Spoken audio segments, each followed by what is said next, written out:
forget the sourdough bread, and I say hello, but I guess it is popular. But that's how it is. So. Okay, well, it's 7 o'clock, 5 o'clock here. I'm going to call the meeting of Middleton Plan Commission for Tuesday, April 12th to order. And the first item is the roll call. Bruce. Here. Erdman Hermans. Here. Paulson. Here. Schaefer. Here. Lavish. Here. Ramsey.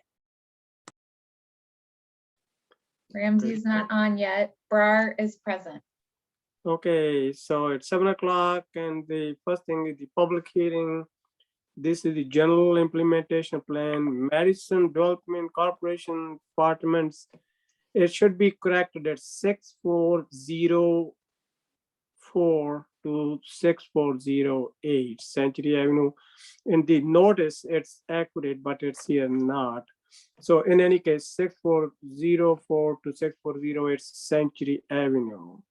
Anyone who wants to speak either in favor or against it, and Abby, you had already some communications, right? That's correct. We'll wait and see if anybody would like to speak, and then Mark Opitz can go over the comments we received. Kevin, you're up. Hi, good evening. My name is Kevin Spittler, and I live at 6848 Frank Lloyd Wright, which is on the other side of the Middleton Pond from the proposed project. And my wife and I and son were in Middleton when we experienced the incredible rainstorm of August 20th and 21st, 2018, which dumped 10.5 inches in spots and did millions of dollars of damage to Middleton public and private property and over 150 million in Dane County. While I'd like to think that was an extremely rare event, it is well documented that such occurrences are happening with increasing frequency. Not surprisingly, I'm concerned with what could happen with runoff when 2 single-family homes with yards are replaced by a large apartment building with 50 units and 21 surface parking spots. So I have contacted a very helpful city staff the last day and a half regarding this issue. And I give my thanks to Daphne Zhu and Eric Sorensen for promptly assisting me with information regarding the process by which the proposal will be reviewed, how I can express my concerns, the models used to predict runoff, measures that developers must take to address runoff, and the actions taken during construction and immediately after its conclusion to mitigate possible flooding.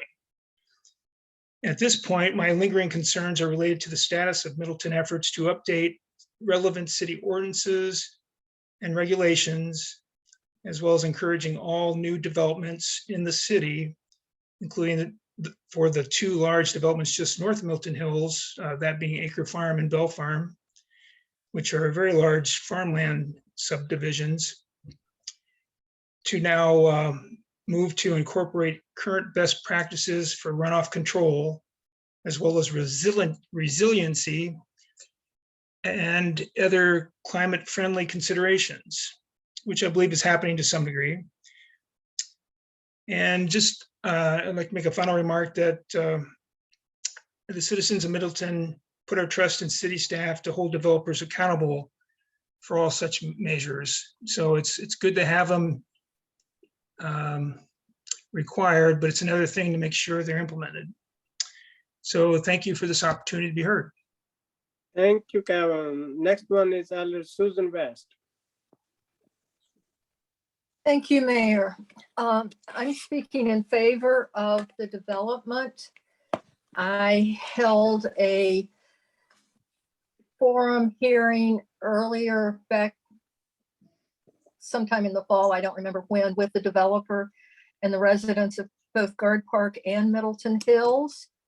I have found the developer very easy to work with and was very receptive to quite a few suggestions. Some of the issues that did come up were future maintenance of the building in the future so that it is maintained in good condition for the future.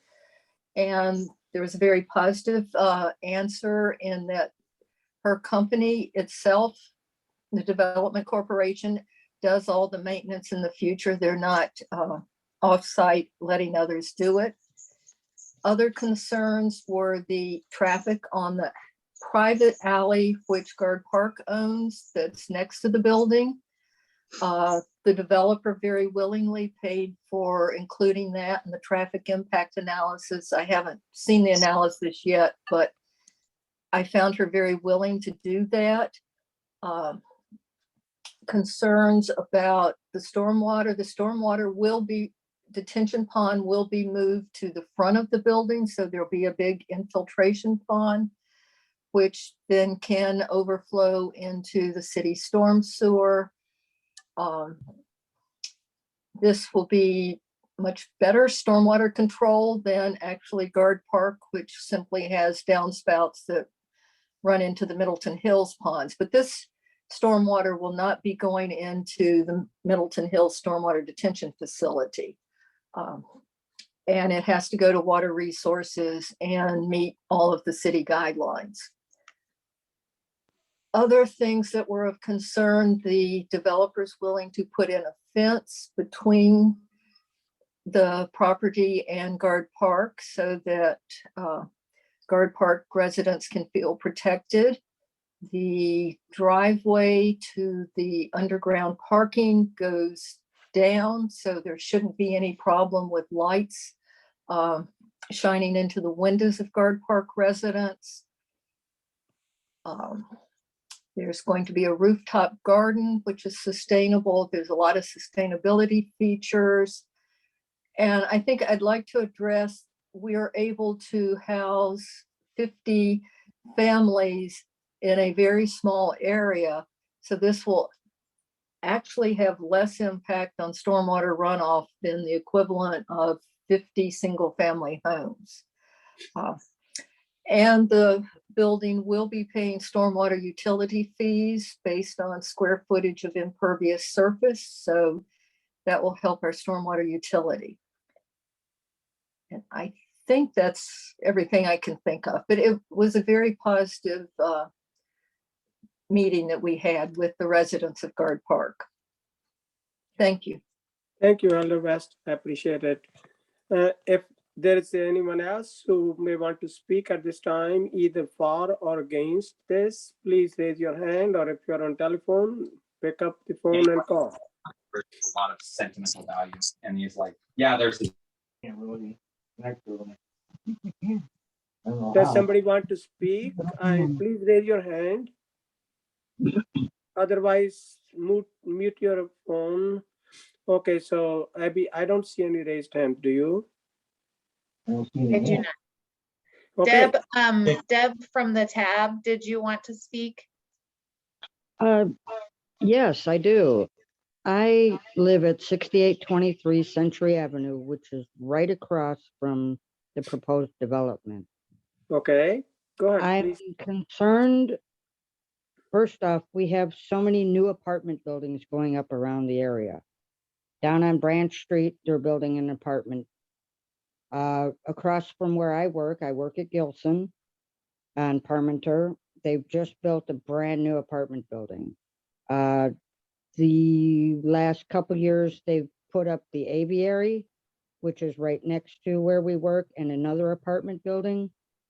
These aren't even filled yet, and we're going to take this beautiful piece of property across the street next to the old people's home and build another apartment building. How can we do this? Why? I don't understand. We have so many new apartment buildings going up and they're not even filled, and we're going to fill another space.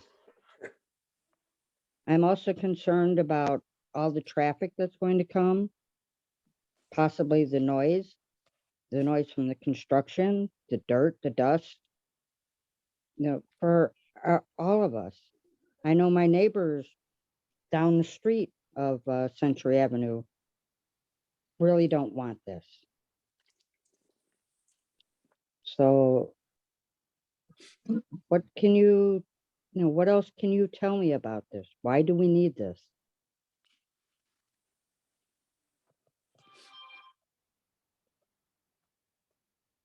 Are you done, Deb? Yes. Okay. Thank you, Deb. I appreciate it. Is there anyone else who may want to speak at this time? Is there anyone else who may want to speak at this time? Mark Kopitz. Mark, please go ahead. Yes, we received, as staff, we received 3 other comments from people who didn't speak tonight. Ron, I'm sorry if I get the last name wrong, Ron Oblizak from Guard Park Condos.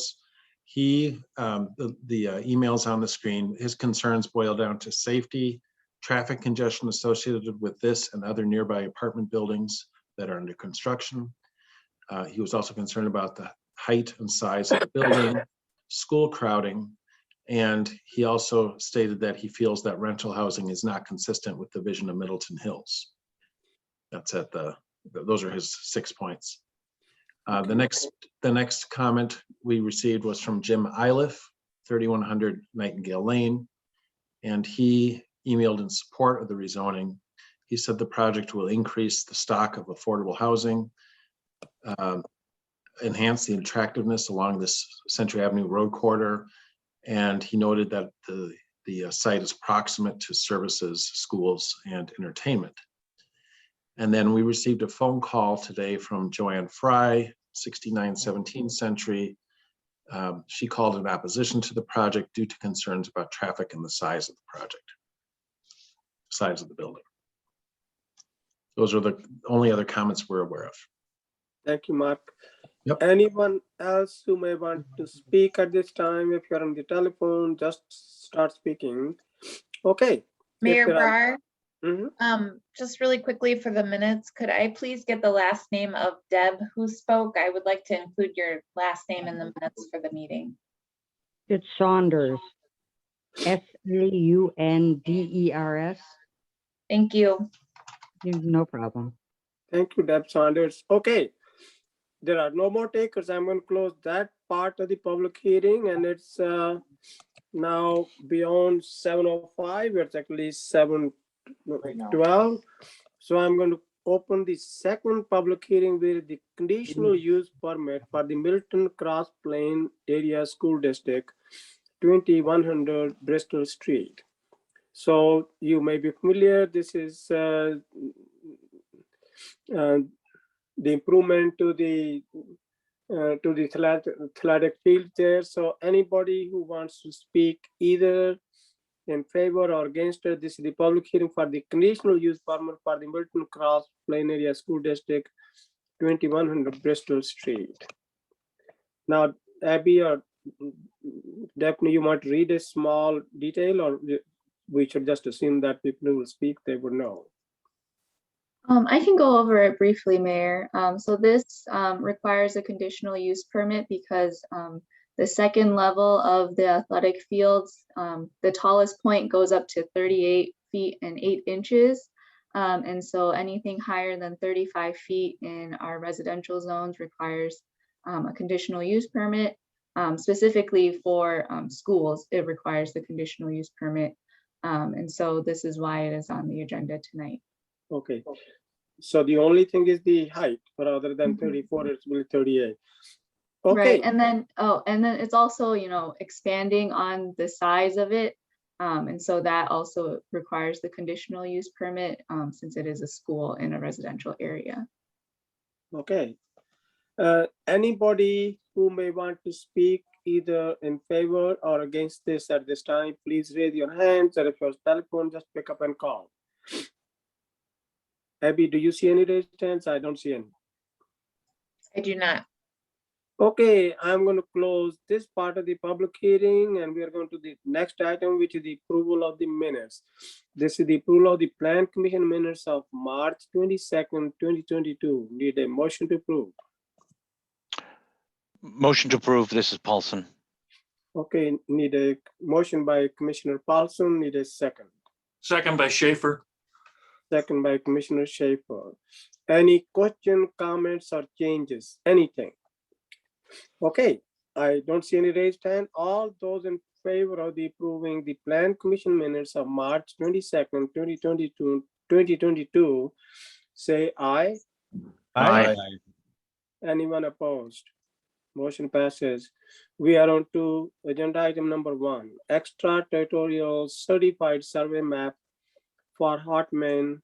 This is the Black Hawk Road, Southwest 1/4, Northwest 1/4 is the section 16, town of Middleton. I guess need a, unless there are comments, need a motion to approve.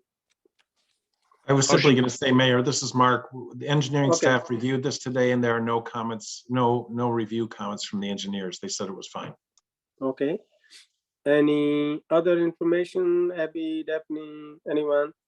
Okay, then I have gone through this, looked at all the pictures and everything. I think it looks in order. So need a motion to approve. Motion to approve. Slavish will second. Motion by Commissioner Paulson, second by Commissioner Slavish. Any questions or comments? Okay, all those in favor of the motion approve the extraterritorial certified survey map for Hartman, which is the Black Hawk Road, Southwest 1/4 of Northwest and 1/4 of section 16, town of Milton, say aye. Aye. Anyone opposed? Motion passes. We are on to item number 2. This is the design review for sidewalk cafe for Pasquale's Cantina, which is 6712 Frank Lloyd Wright Avenue. Okay, so who's going to take this? Give the I details. can take that. Okay, go ahead, Daphne. Yeah, so this is Pascal's is proposing a sidewalk cafe. This was where Pizza Bruto was before, and they also had one, but theirs was only around 10 tables or so. Pascal's is much more than that. Staff, we are supportive of this. We just recommend approval contingent on removing the 3 tables in front of Craftsman, and then, altering or removing the 2 tables in front of the tree well to maintain a 6-foot walkway distance. Okay. All right. Any questions or comments? Either for, okay, Randy, I think Kurt Paulson was. Oh, first. Randy can go first. That's fine. Well, on my tablet, I see your hand is there on the top. Either way. All right, Randy, you're first and then Commissioner Paulson. Randy, you're on mute. Is the recommendation for approval subject to the, or contingent upon the doors off of Frank Lloyd Wright being open, or just open during times when the outdoor tables are used? I believe that Pascal's will be opening the entrances. They were not clear on if it would be open, during the winter as well. Staff is just encouraging that. We know it is kind of difficult right now for restaurants to have staff at all entrances. So it's not contingent upon it remaining open, the full time, but at least during the sidewalk cafe, while that is open, the doors will also be open. I would encourage Pascal's to open the doors as soon as they're able to staff it. It's awkward to walk up to the restaurant and then from the street and then have to walk around the building to the parking lot side to get in. It's very odd. Yeah, we agree as well. That's all. But- That's my only comment. Okay, thank you, Elder Bruce. I see Ben Roberts. Ben, do you want to say anything? I would, thank you. Go ahead. First of all, we keep the doors closed in the winter, not closed. People can exit them if they want to. But when the doors are open in the winter and you're sitting at the tables that are right by the door, you're cold for about the next 5 minutes. And so I'd like people to consider the fact if they were sitting there, if they would want those doors to be opened while they were sitting there. So the doors We will have them fully open spring, summer, fall, just not in the dead of winter. Okay, I don't think, so would that be okay with you, Commissioner Bruce? I mean, when it's really cold, you don't really want the doors open. But I don't know. What do you think, Commissioner Bruce? Is that okay with you?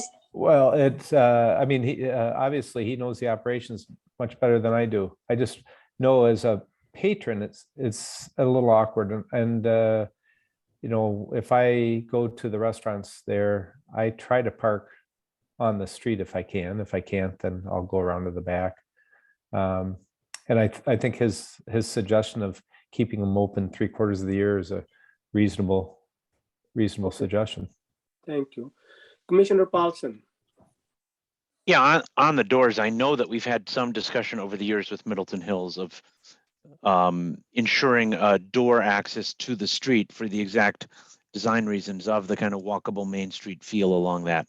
But I've been in that restaurant a lot, probably too much, but you know, when you do open the doors in the winter, it does get cold. My question, so I'm not going to force them to keep them open year round. My question is actually on those two doors that are shown partially open in the site plan. Is there enough clearance by where those two tables are to have full access for waitstaff to get in and out? We did test that, yes. You did test that, okay. Yep.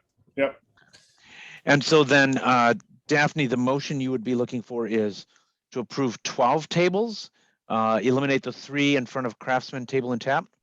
Or is that something that we should just not specify the number and assume that the owner of the commercial space would obviously prohibit someone from kind of cannibalizing someone else's space, which is more helpful to you for staff purposes? Yeah, I don't think we need to, you know, say specifically the number of tables, but just, you know, removing the tables in front of Craftsman. And around the trees. Yeah, and you know, those trees, you know, you can turn them around maybe, or, you know, find a different, you know, configuration for that. But yeah, we just would like a little bit more clearance there. What is the reason for removing the tables that are in front of that Craftsman area? Well, it is in front of the Craftsman tenant space, so technically that sidewalk is managed by, you know, that tenant. And then also they would like it to have clear space in front of their tenant's area, so they did not want the tables in front. But ultimately, this is a internal commercial property management issue, right? Not a city issue. I mean, if Craftsman wanted to, through the lease they have with Erdman, say, yes, you can have these, we wouldn't necessarily therefore object, right? Yeah. So that's definitely something that Ben would probably have to speak with, you know, the Craftsman people just to. I can contact Caitlin and talk to her about it. Yeah. Okay. Yeah, that's why I'm not sure that we have to remove them, because, you know, this is a multi-tenant space, and ultimately from the city, we're concerned about access and sidewalk cafes, but the internal management of multi-tenant space is not our concern. It's the concern of the owner, and it's still Erdman, right? I don't know. I'm not sure either, yeah. So I guess to Benjamin's issue is talk to Erdman. If they allow you to do it, I have no problem with the additional 3 seats or 3 tables. I just don't think the owner of the property will allow you to do that. So those are my comments. Okay, thank you. Next one is Commissioner Gretchen and that Commissioner Schaefer.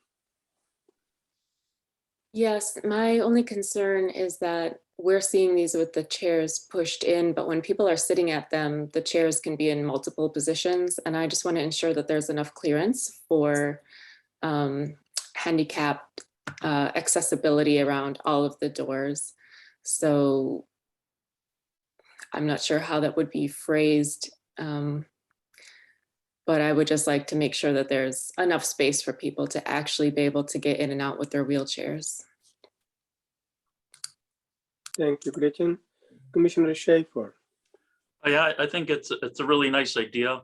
My big concern are the two tables across from the tree, because not only is it less than 6 feet, but you've got not only people, you've got all your wait staff going back and forth through there with food, and coming out of the door with the big table right there sort of creates a choke point. As somebody who always goes out and eats with my wife, I could easily see a couple tables there that were just 2-seater tables that would alleviate the whole problem.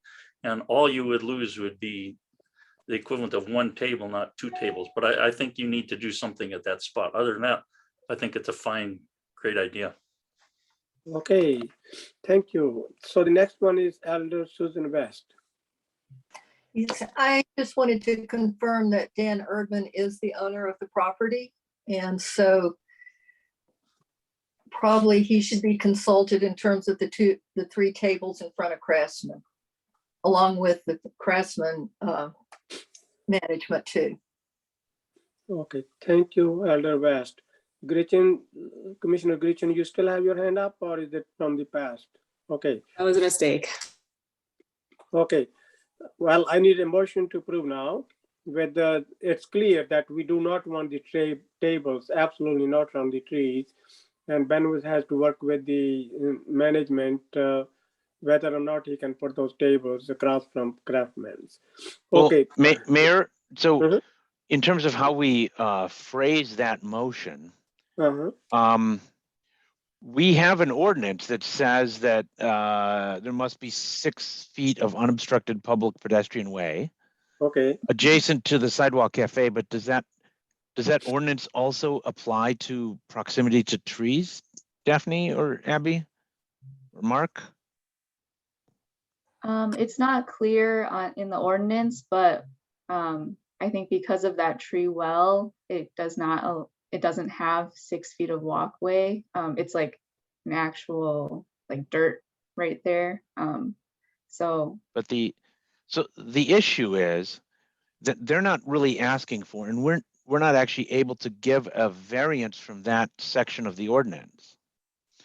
Right? So when we approve this as an design review, that doesn't grant a variance from that ordinance, so that Mark, presumably under the zoning ordinance, would still have to be able to enforce it. Or is this part of the zoning ordinance, or the sidewalk cafe is part of some it's other part of ordinance? license. Part of L&O.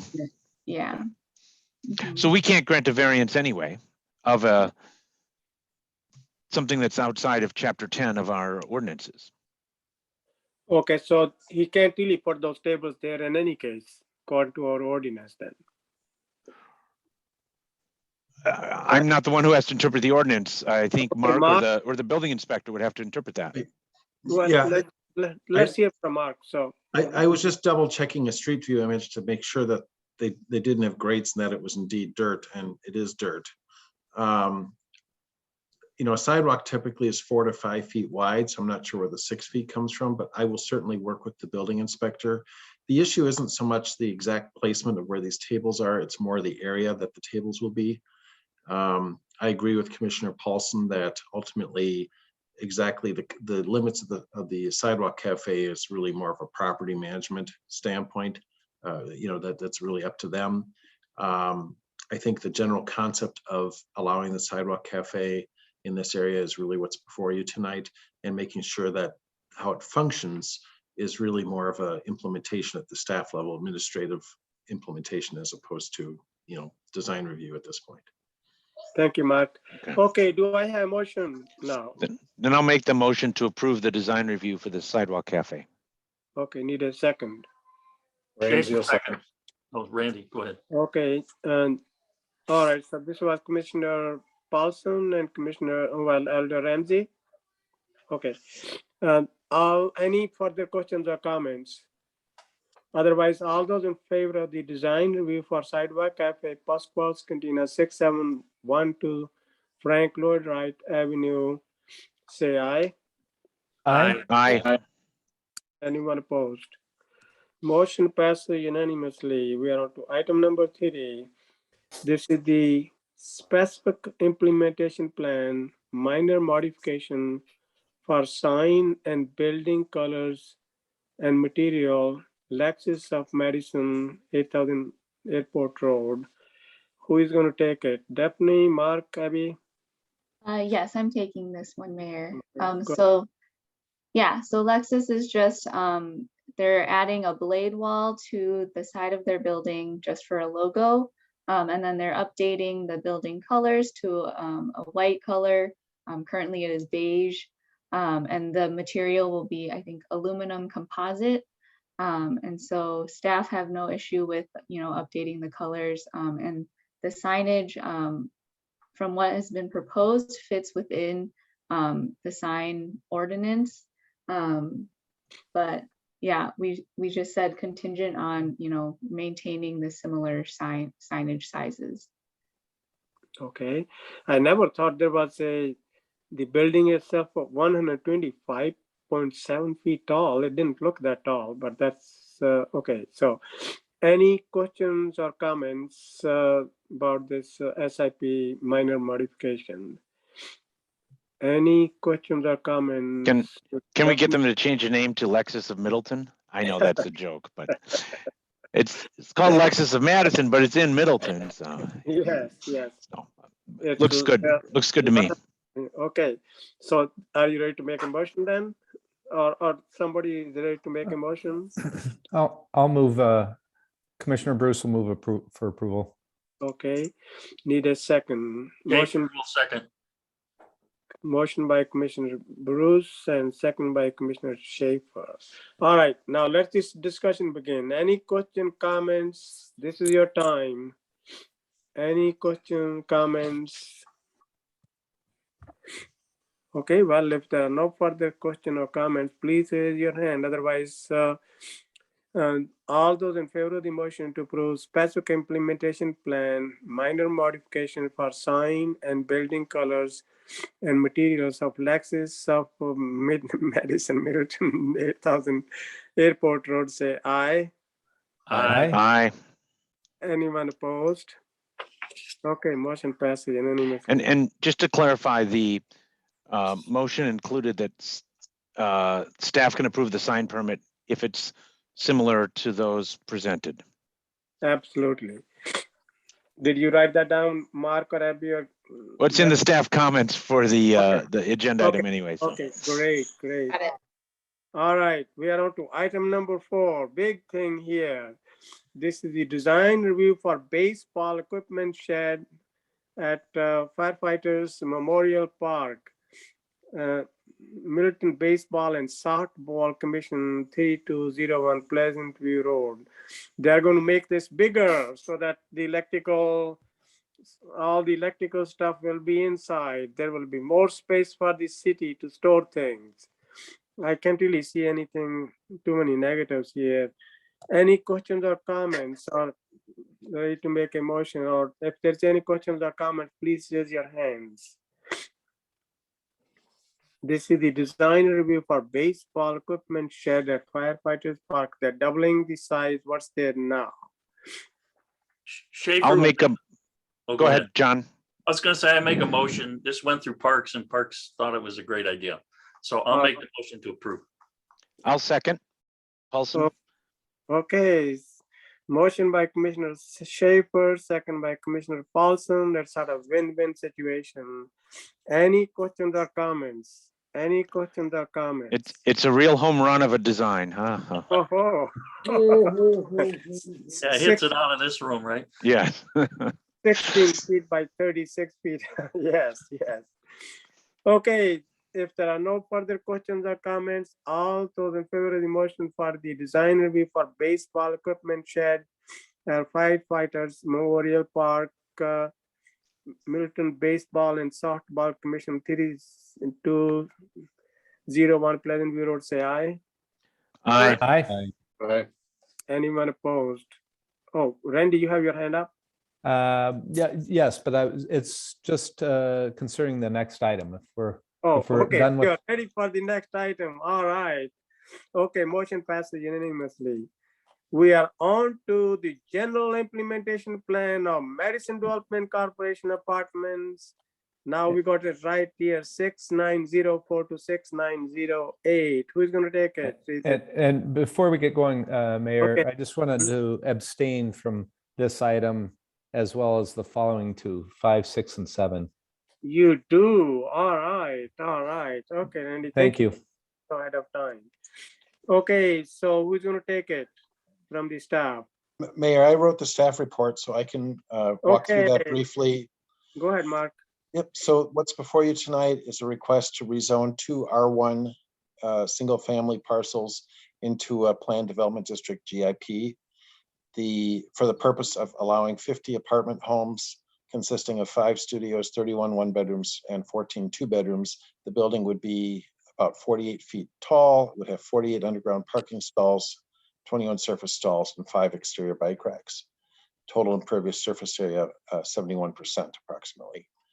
And we have been working with developer in the last couple of days to address concerns that have come up with, well, 2 outstanding issues, which we feel at the staff level make it premature to approve the SIP.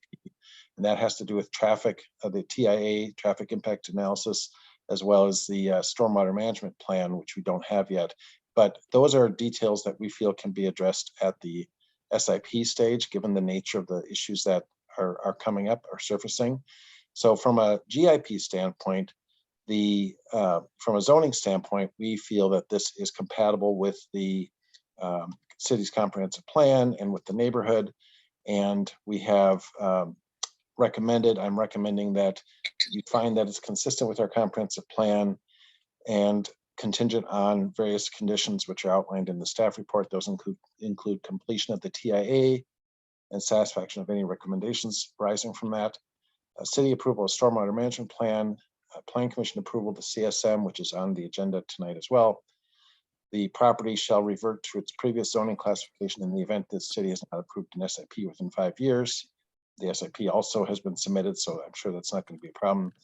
And then no building shall be permitted until the city has approved the SIP for the property and issued valid building permits. This is just standard boilerplate language.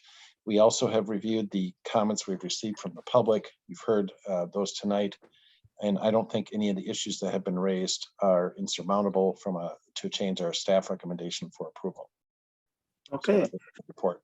Thank you. Thank you, Mark. Any question for Mark or any other comments or any questions for the developer at this time? Commissioner Paulson. Yeah, I was just going to point out that Lori Heineman and Abby Wallhouse are here. I don't know if they were going to do a presentation.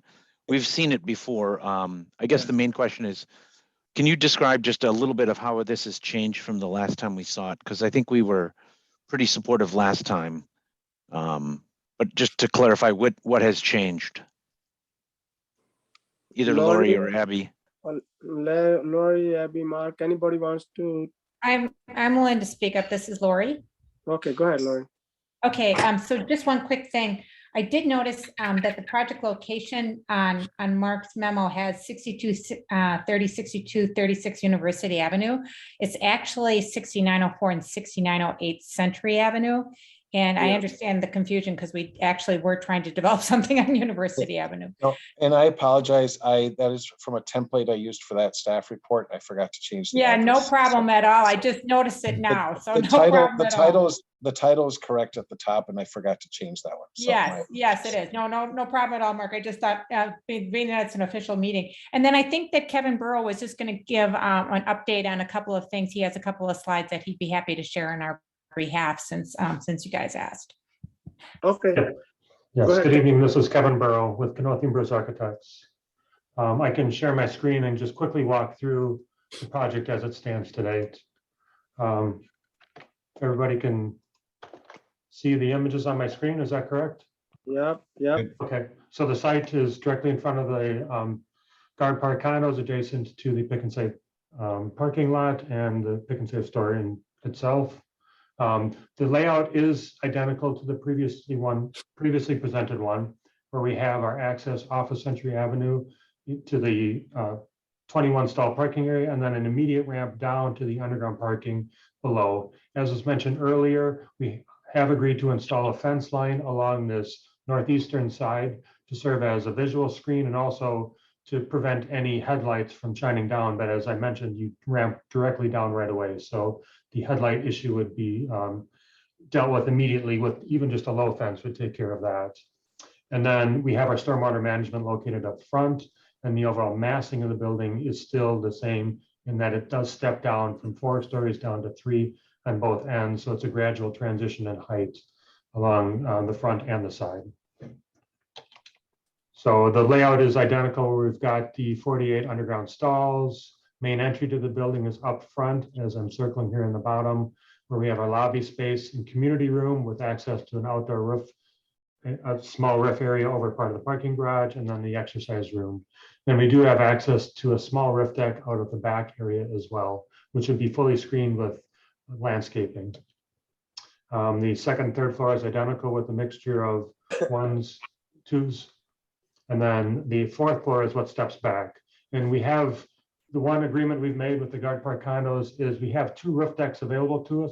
We will only utilize the front one facing Century Avenue, and the one on their side closest to the Guard Park condos would be utilized for possibly green roof areas and or solar panel arrays, but not for occupied space for any of the residents. That's just to minimize any concerns for any noise towards the condo owners. So we've got numerous renderings that were a part of the packet as well, and I can just quickly walk through. Here you can see the front entry area of the building, the outdoor plaza area, and then that roof plaza up on the 4th floor level. So the building has stepped back, so it does truly present itself as a 3-story facade along Century Avenue. Here's a close-up view of that area. Stormwater management is being dealt with up front here as well. And then we've got that outdoor gathering space. Here's another view. This shows the main sidewalk in, which leads you to the main entry right around the corner here. Here you can see that main entry with a nice canopy area and the colonnade to really designate the main entry feature. And here's where you get a glimpse as to how the building does step down again on that back addition as well. So that this would be utilized again for a green roof type space. Here's another view from the parking lot of Pick and Save looking back at the building. And then around the backside, we have, as you can see on our landscaping plan, we have done extensive plantings of evergreen along the area directly up against the Guard Park condos. So again, we did also agree to install a fencing element as part of this screening as well. And then here's a final view, basically looking back at the overall development from across the street, where you really can get a sense that this does present itself as a 3-story building with just minimal exposure of that 4th floor level. So in general, it's very, very consistent to the previous plan with some slight improvements based on neighborhood feedback. Okay, any questions or comments? And so Mark, we're just, you're asking us to approve the GIP, so the landscaping plan, that would be considered part of the GIP or the SIP? I would consider that to be part of the SIP. So really what's before you tonight is the zoning, building height, massing. I guess when a developer submits a combined GIP, SIP, it's kind of hard to tell what's GIP, what's SIP, but anything that gets into details like landscaping, lighting, stormwater management, even, building materials, things like that really is more considered at the SIP level. So before you tonight is really what was the subject of the hearing notice, which is, related to the use and the land use and the number of units and the height and those sorts of things. Okay. Thank you. Looks good. Commissioner Slavish? Yes, thanks, Mayor. Just a couple of comments and questions. First of all, I wanted to address a comment that was made earlier by somebody that lives actually across from the site about all the new apartments that are being built in Middleton. So we are the owners, that many of you know, of the Kestrel across from the Willie Street Co-op, and that project has 39 units, and we achieved 100% occupancy there by the end of the year. So within arguably 6 months, we were full. And I think that demonstrates the need for more affordable housing. I'm not going to speak to the market rate housing, but for affordable housing, which I know MDC is proposing for this site. So I do want to, just clarify that there is a true need there, I think demonstrated by the absorption that we saw at our site. And then I guess question for staff on the SIP approval. I know one of the comments, Mark, that was made was the possibility of moving the driveway to the western side of the building. Just looking at the site plan, and I don't know if it makes sense to pull that up, but that doesn't seem to make a lot of sense given that the driveway access for the senior facility is Right. right at that same spot.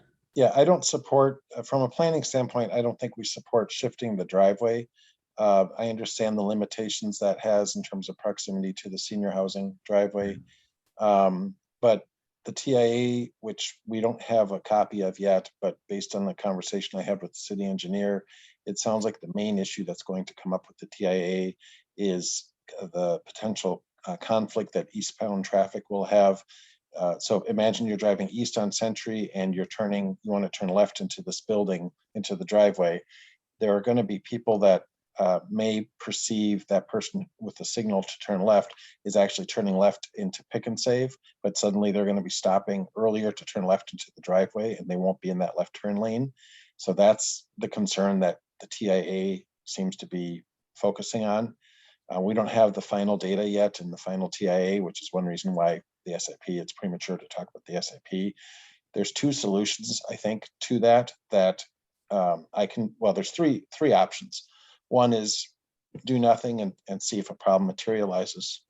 Second is to widen the road, which is something that would be quite expensive and would cut into the site, widen the road to extend that left turn lane in the middle. And the third option, which I haven't really gotten into, but is this concept of a road diet separately from this project, but now also related because this has an effect on the project. There is some interest. I've proposed the idea of converting Century Road to a 3-lane road, one lane in each direction with a 2-way left turn lane, similar to what we did on Gammon Road a number of years ago. Madison just did this on Odana Road. And by doing that, you channel the traffic, add bike lanes, and then have a 2-way left turn lane, which separates the left turning vehicles. I think that is the most cost-effective option, but we need to do a traffic study to determine whether the volumes along Century can transition into a road diet type cross section. And we don't know that. We don't have that answer yet. But I understand. Go ahead. Sorry. No, I'm sorry, Mark. Just to follow up to that, and there may be some merit in that. I guess the question is, would we actually hold up this project until there was some resolution on that? Because for that to play out, seems like that's going to take quite a bit of time to come to any kind of conclusions on that. And because I don't have an answer for you on that tonight, that's why I was uncomfortable recommending approval of the SIP. But from a zoning, I think the site, the land use, everything that they're proposing with the use and the way the building, massing of the building, everything is great from a zoning standpoint. We originally had hoped that they could secure the approval of the Pick and Save owner to have access from their site, but the owner of Pick and Save was not interested in that, of that property, I should say, wasn't interested in that. So we have been trying to come up with creative ways to provide access to this site. And we just need to have more information with the TIA and have a discussion with Public Works Committee and ultimately the council on how best to address the concerns raised by the TIA. Okay, thank you. Well, we could certainly have the conditional use approval and conditional approval. And in any case, so this is the approval for the GIP. Any questions on GIP? Otherwise, I need a motion to approve. With the contingency. Oh, I think Gretchen is raised her hand. Sorry. Okay, I didn't. Okay, Gretchen, please go ahead. Yeah, I just wanted to follow up with some of the public comments we got and ask if the developer could specify the price of the various sizes of the units that they're expecting for these to rent, the studios, 1 bedrooms and 2 bedrooms. That might be a valid point to consider. Well, Abby, Mark, is that something which you could ask the developer at this time or not? Well, this project has received a grant from the city. We applied for funding through the Community Development Block Grant Disaster Recovery Program. That's a $3 million grant that the city received, and then we did a competitive request for proposals to select a project to receive the award. And this is the project that has been selected. And I've been working with Lori Heineman, along with our staff liaison at the DOA, to make sure that the city is meeting all of the requirements of that funding. Off the top of my head, I don't have all of those income level breakdowns. It might be easier to specify the Dane County income guidelines and criteria that the units would be meeting under the award of funding that we've received. Lori, would you be able to provide those?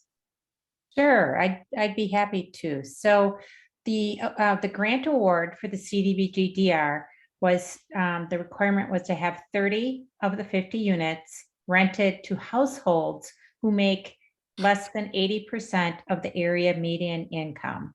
And that is defined, by HUD. And so the rents, I believe, to Commissioner Gretchen, asking what the rents are, it's based on the income level, and then it's also based on the configuration.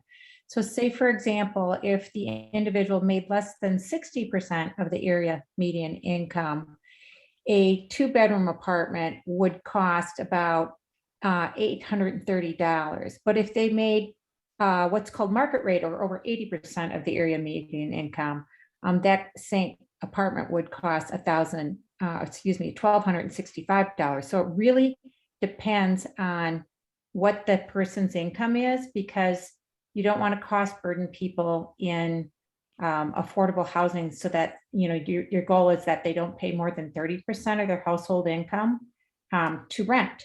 So the rents range basically from a studio, which can go anywhere from $500 to $800, to a 1 or a 2-bedroom. 1-bedrooms, again, are going to be $830 to $1,100. And then the 2-bedrooms, again, based on the income, can be anywhere from $1,200 to $1,600, depending again on the income of the household. Does that help, Commissioner Gretchen? Yeah, it really does. I appreciate that. I think a lot of people are concerned. I'm hearing a lot of people being concerned about affordable housing, and I appreciate that we have clarity that a large percentage of this development will address that issue for working families. And I'm really supportive of the fact that this is also on a bus route and near schools that people can walk to, and the grocery stores. So I think this is a fantastic spot for this development. Thank you. Okay. Thank you. Can I just add one last thing? The rents are guided by the HUD charts, and those are changing again in April. So we'll get those updated rents, to Abby and her team as they update. Thank you. There's a hand up by Janine Edwards. I don't know. Are you with the developer, or I don't know if what is? I'm a resident, and I just wanted clarification of the two terms workforce housing and affordable housing. In previous presentations, Lori Heineman has said that this is workforce housing, but in the interchange that just happened here, it was called affordable housing. Okay, thank you, Janine. So I know it was not the time for public comments. Does anybody wants to say anything here, or we should move forward? Abby or Lori, anyone want to answer? I'd be happy to answer. Thank you so much, Janine. It is confusing. You are so right. So many people refer to it as affordable workforce housing. Affordable typically has government sources of money that determine how much that you charge for rent. And it usually goes from people who make less than 30% all the way up to, 80 to 100% of the area median income. Workforce housing focuses a little bit on the higher income side, like 40 to 80% of the area median income. And every single community defines it differently, but typically the people that are in workforce housing have employment, and that's why they call it workforce housing, because their income levels are higher. Thank you, Lord. I really appreciate that. Okay, any other questions or comments from the commissioners now or the developer? Okay, otherwise I need a motion. I'll make a motion to approve the GIP. Okay. Hold on, I'm pulling up the With all staff the recommendations. recommendations. Okay, Subject to all of the following: completion of the traffic impact analysis, city approval of a stormwater management plan, plan commission approval of the CSM, and then the two others okay, in the on page 7 of the staff report. okay. Thank you, Commissioner Paulson. Need a Oh, there second? it is. Yeah. Need a second. Ramsey, a second. Okay. Second by Commissioner Ramsey. Any further questions or comments? Okay. All those in favor of the motion to approve the general implementation plan of Madison Development Corporation Apartments at 6904 to 6908 on Century Avenue with, as the motion was made by the Kurt Paulson and recommended by the staff. All those in favor of the motion say aye. Aye. Aye. Anyone opposed? Motion passes.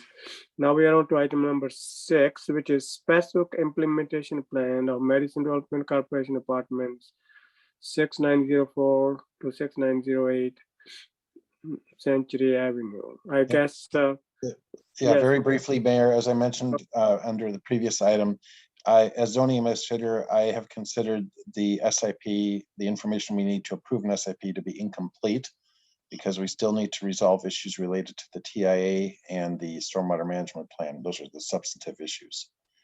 Everything else is looking great, but the TIA, which also includes an on-site circulation concern in terms of how trucks are going to access the site and haul waste and delivery trucks, that sort of thing.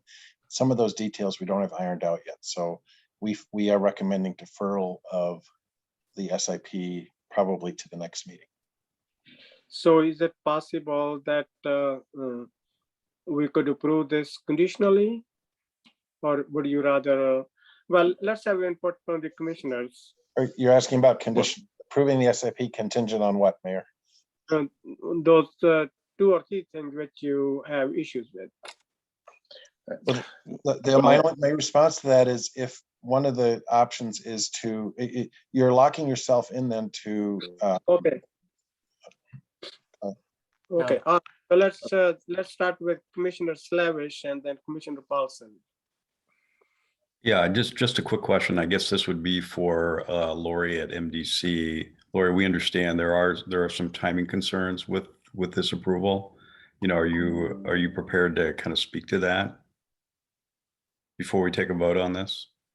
Absolutely. So the timing is really being driven by 2 things. One is the cost of construction continuing to go up at a rapid pace, up over 35% in the last 2 years alone.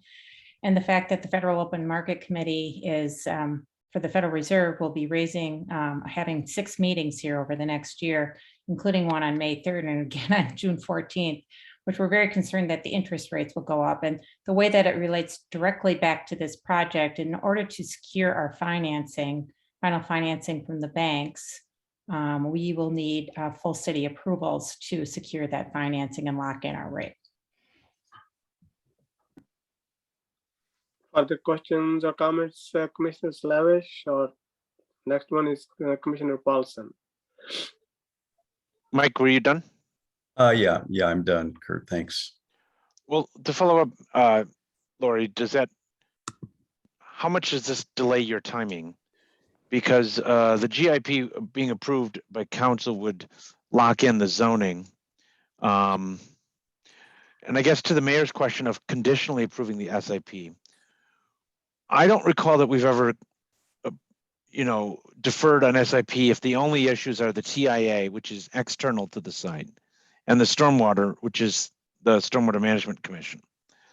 But if Mark is saying that there's an internal circulation issue, that's something that we would deal with on the site plan in the SIP. Is that right, Mark? Oh, yeah. From what I understand from City Engineer Sean Stowski, the left turn in, which is a site access issue, one of the ways to address that is to shift the site access, And as Commissioner Slavish noted, there's some undesirable consequences of that. I completely understand that. But one of the options for addressing the TIA concern is to flip the building around, which is obviously a major detail. So my concern with if you condition the approval of the SIP, but then there was a substantive issue that can only be resolved by redesigning the building, I don't think that serves the developer well either. I agree with your assessment, Commissioner Paulson, that the zoning, the key is to get the GIP in place. That can be done at next Tuesday's council meeting, and if they need it done in one meeting, they can ask the council to suspend their rules and approve it. Normally, we do a rezoning ordinance in 2 readings, and it can be done in 1 reading with the suspension of the rules. That to me is the key issue. I don't understand the financing angle enough to understand why the SIP needs to be approved as well.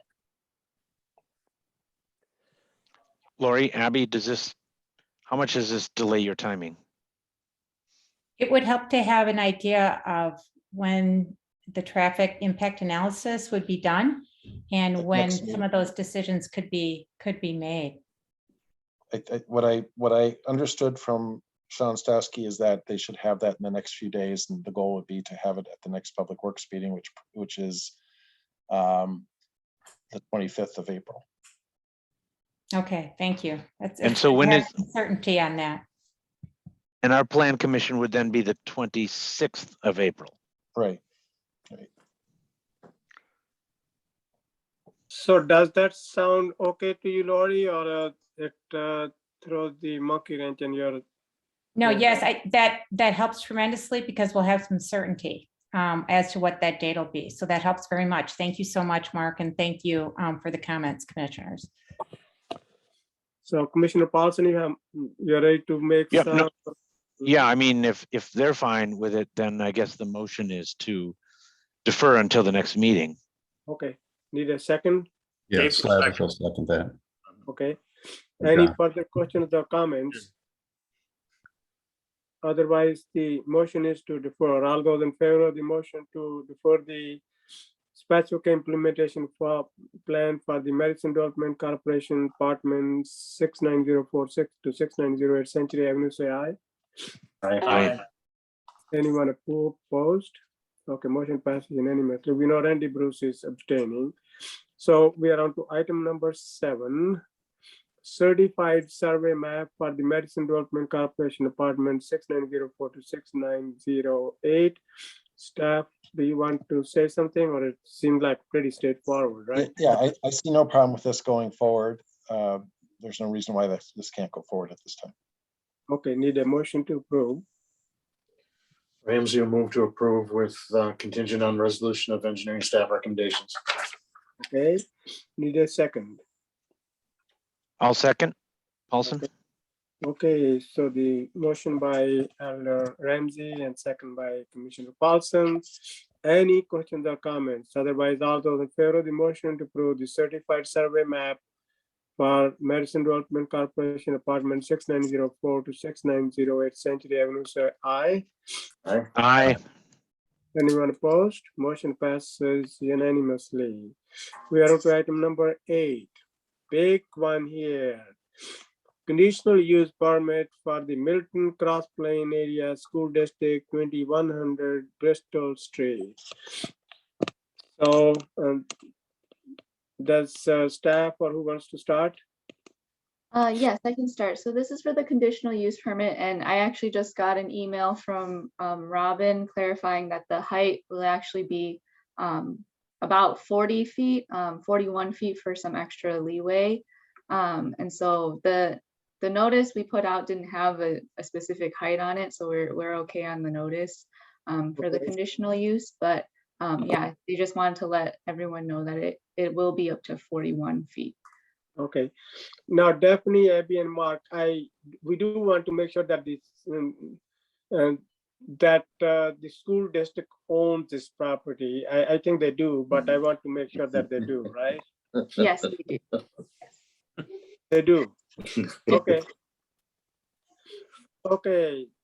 Any questions or comments from we made some rule in as you all know, and we don't want the same thing to happen again. So Okay, questions or comments from the commissioners?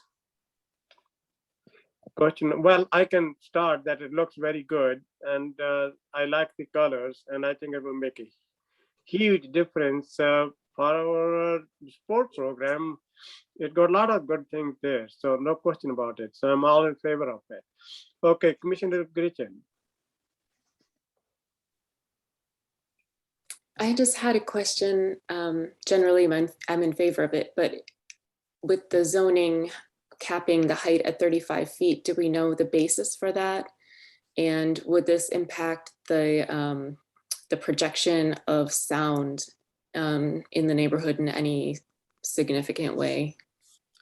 Yeah, so About the height. yeah, for the height, Gretchen, all R1 zone lots are capped at that 35 feet. So, single family home, the tallest it can go is 35 feet. For schools in residential areas, they are a conditional use. So, for the school to be there in the first place, they got a conditional use. And now they're expanding on that use by, building a bigger building. So that was the conditional use. And then under the section that details the conditional use, they say schools are allowed to go above that 35 feet. And, that's another conditional use. So that was why we had to, it is allowed. And then for sound, I'm not too sure, but I believe, since the building is a little taller, it can, block a little bit more of the sound. I don't believe they're going to be adding to their outdoor speaker system, at least not at this time. So yeah, I don't think the sound will change too much. Thank you. Okay, are you done, Commissioner Christian? Okay, so the next one is Commissioner Schaefer. Yeah, I'm totally in support of this. I think as Daphne said, the height when there will actually be a better sound block. It's also far enough away from the homes in the neighborhoods. I mean, it's a neighborhood school, but there's a big high school lot, and this is sort of in the middle of the property. I don't really see that this is an issue that should be concerned. And I think overall, the whole project is a good one. So I'm in support of this. Thank you. Any other questions or comment? As far as the music or sound is concerned, we live on that Piedmont Pond, we can hear it. And there are a lot of whole city enjoys it or knows about it. So that's okay. Any other questions or comment? Otherwise, need a motion to approve. Motion to approve the conditional use permit. Okay, motion by Commissioner Paulson. Well, I will go ahead and second it if there are no other second. So any other questions or comments? Just to clarify, conditional use permit contingent on approval of design review. Okay. And all other conditions which are attached here. Okay. Okay, all those in favor of the motion to approve the conditional use permit for the Middleton Cross Plain Area School District 2100 Bristol Street, say aye. Aye. Aye. Anyone opposed? Motion passes. We are on item number 9. Now this is the design review for athletic field entrance, outbuildings and sign for high school, Middleton Cross Plain Area School District 21 Bristol Street. Daphne, you want to add anything more now, or you are already happy with what you did? Yeah, we're pretty happy with the design. We think it's a beautiful building. I just wanted to point out again that the second building is contingent upon them being able to fundraise enough for it. So that is kind of a second phase, but the whole building is up for design review. Okay, all right, let the questions begin. Commissioner Randy Bruce. Daphne, so this design review would approve it with or without the second floor expansion? With the second floor, yeah. And if they don't fundraise enough to get the second floor, does it come back? No, so they just have the base level, so that's the 1 floor, and then the second floor, it's kind of like a phase 1, phase 2, yeah. But right now we're just kind of looking at the whole thing and approving, both phases at this time. Okay.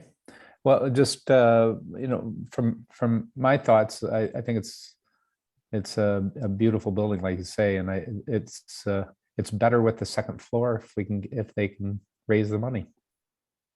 Yeah, let's approve it and then encourage them to go out and raise money. So that's the way to go, right? Commissioner Paulson.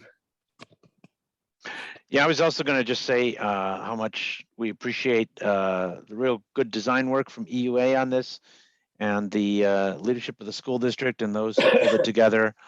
You think of the Borden family and I think initial gift of 5 million. It looks really nice.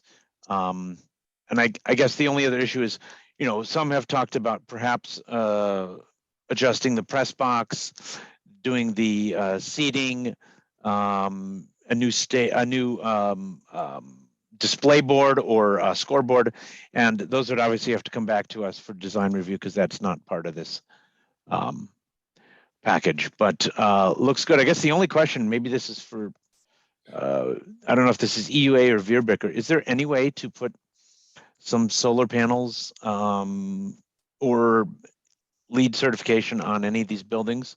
I realize that raises the cost, but it would be consistent with the school district's values. I don't know if there's enough roof space. This is Chris Michaud. I'm with EUA. We did have initial design talks about potentially incorporating solar panels on this. The amount of roof space that could be allocated to it, one is at an incorrect slope, really. And two, it's really not a lot of space in order to actually get a feasible generation out of it. And I do think that the district has pursued other avenues, but you can ask the district about that. No, it's good to know that they consider that. Yeah. Okay, Commissioner Paulson, so you're done? I'm done. Okay, any questions from any other commissioners? Okay, need a motion to approve the design review for the athletic field Nope, entrance. Gretchen has her hand up. I had one comment that I wanted to Okay, go ahead, Gretchen. Go ahead. just be Commissioner stated Gretchen. at this point, that the full view, I really like the idea of having the lights and the concrete benches as a safety feature. The benches would prevent crazy drivers from driving into crowds gathering at the entrance, and the lights would certainly help with the feeling of safety. So if those could be considered more of a need than a want, that would be my preference. And otherwise, I'm very much in support of either or both stages of the project. So it's a question for EUA. Could that be considered added? I think that should be a small thing that will be part of the lighting and could be handled, right?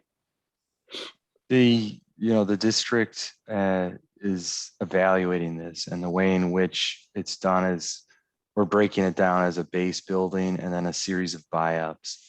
And we can obviously, and the district is on right here, prioritize where those buy-ups occur as the fundraising comes in for it. Okay.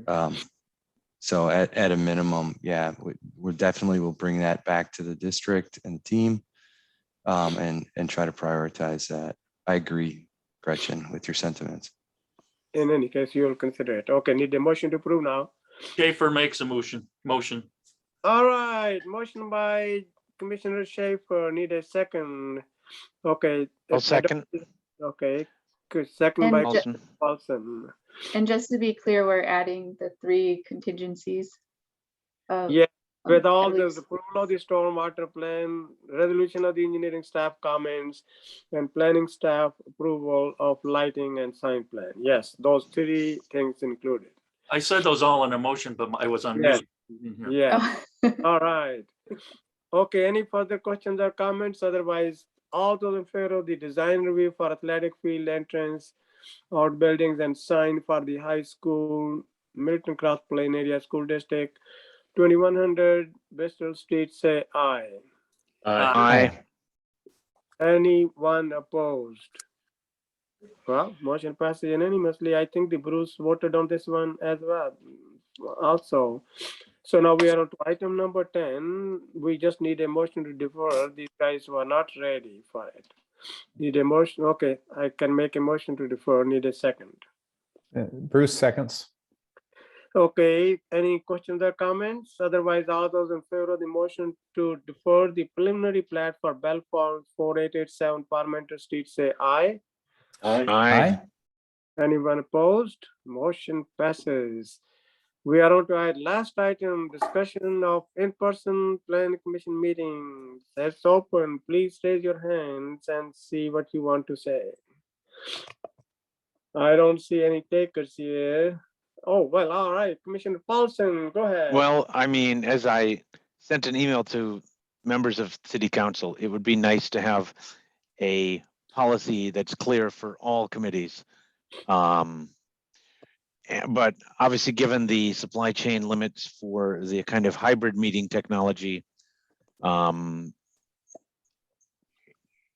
think that's fine meeting on Zoom, as long as we have a very clear direction that once the hybrid meeting technology is available, we go back to in person, or whatever's the direction that council gives us.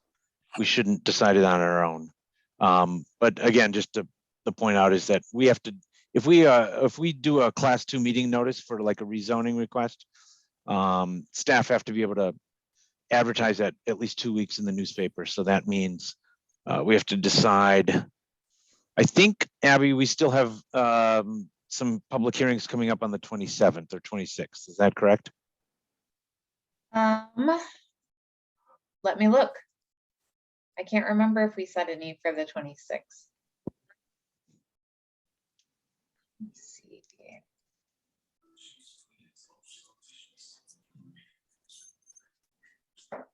We do not have any hearings that have been set at this time, so we wouldn't have any on the 26th, and we also would not have any on May 10th because we did not set any this evening. Yeah, so we could meet in person, but I'm comfortable either way, and I think city council should give us direction. The other way to think about it is that the kind of cycle of committees ends at the end of April or end of May with the new city council. Maybe wait until then. I don't know. I'm fine either way. I think, yeah, please go ahead. Go ahead, Elder Ramsey.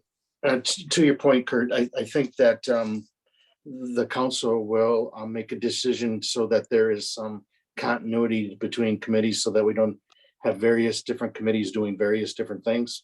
And when it comes to when we make that decision to go back, we'll make it far enough in advance so that we won't have to worry about any public hearings. I mean, we'll have an advanced date of when that will be. So I agree with your sentiment, and I think at this point that for right now, we'll continue the way we are. All right, I agree with Elder Ramsey. Once we have the equipment actually received, we will know that when it will become functional. So, well, you are all welcome to comment. I don't see any raised hand. Otherwise, we're going to have a very soon motion to adjourn if you don't have any further comments. This is your opportunity here, or you want to tell Mark or any other stories? Otherwise, need a motion to adjourn. Schaefer moves to adjourn. All right, need a second. Ramsey, a second. Okay. All those in favor of the motion to adjourn, say aye. Aye. Those who are opposed, well, motion passes unanimously, and have a wonderful evening. Oh, I don't know how it's like over there, but sun is setting right here in San Francisco. Oh, yeah. Good night. All right, stop All right. bragging. Night. Good night. Night, everyone.